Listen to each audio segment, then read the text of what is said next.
بسم اللہ الرحمن الرحیم۔ میں ہوں محمد قاسم اور آپ دیکھ رہے ہیں اظہار ود قاسم۔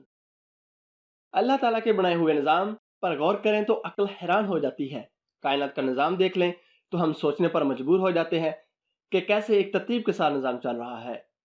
بالکل ایسے ہی ہمارا جسمانی نظام بھی ایک ترتیب سے اپنا کام کر رہا ہے۔ اس پر غور کریں تو ہماری عقل حیران ہو جائے گی کہ ایسے کیسے ہو جاتا ہے۔ ان میں سے ہی ایک بات میں آج آپ کو بتاؤں گا، اور وہ یہ ہے کہ ہمیں چھینک کیوں آتی ہے۔ چھینک انسانی جسم کے لیے بہت اہمیت کی حامل ہے۔ سائنسی تحقیق کے مطابق ہمارے ناک کے اندر ایک بہت ہی حساس جلد ہوتی ہے جس کے اوپر بال ہوتے ہیں جو کہ باریک سے ہوتے ہیں۔ جب کبھی ان بالوں کا سامنا گرد و غبار سے ہوتا ہے یا اس جگہ بلغم آ جائے تو برین فوراً پیغام پہنچاتا ہے کہ ہوا کے راستے کو صاف کیا جائے۔ اس دوران پھیپھڑوں میں ہوا بھر دی جاتی ہے۔ جب پھیپھڑوں میں پوری طرح ہوا بھر جائے تو ہماری آنکھ بند ہو جاتی ہے۔ اس دوران زبان اوپر تالو کو لگ جاتی ہے اور ہوا ناک کے ساتھ ساتھ منہ سے بھی باہر نکلتی ہے جسے ہم چھینک آنا کہتے ہیں۔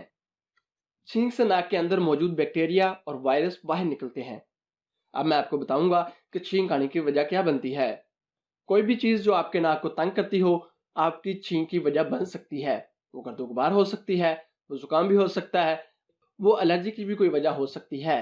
چھینک کو روکنا نہیں چاہیے، اس کو مت روکیں کیونکہ اس سے خون اور دماغ کی شریانوں پر دباؤ پڑتا ہے اور چھینک روکنے سے خطرہ بڑھ جاتا ہے۔ چھینک آنے پر احتیاط کیا کریں؟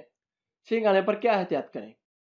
چھینک آنے پر منہ کو ڈھانپ لیں کیونکہ چھینک کے ذریعے جرمز باہر نکلتے ہیں جو کہ ہوا میں ہی معلق رہتے ہیں کافی ٹائم تک۔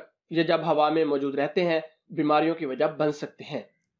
بعض لوگوں کو بار بار چھینک آتی ہے، یہ کسی الرجی کی وجہ سے ہوتا ہے۔ ناک کی الرجی کی وجہ سے بھی چھینک آتی ہے۔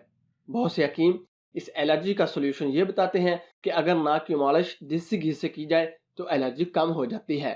اگر ہمیں چھینک نہ آئے تو فالج کا اٹیک بھی ہو سکتا ہے۔ یہ اللہ تعالیٰ کی نعمتوں میں سے ایک نعمت ہے۔ چھینک آنے پر الحمدللہ کہنے کی عادت بنائیں۔ اگر کوئی چھینک آنے پر الحمدللہ کہے تو اس کے جواب میں یرحمک اللہ ضرور کہیں۔ امید ہے آپ کو آج کی ویڈیو پسند آئی ہوگی۔ اپنی رائے کا اظہار کمنٹ باکس میں ضرور کیجیے گا۔ فی امان اللہ۔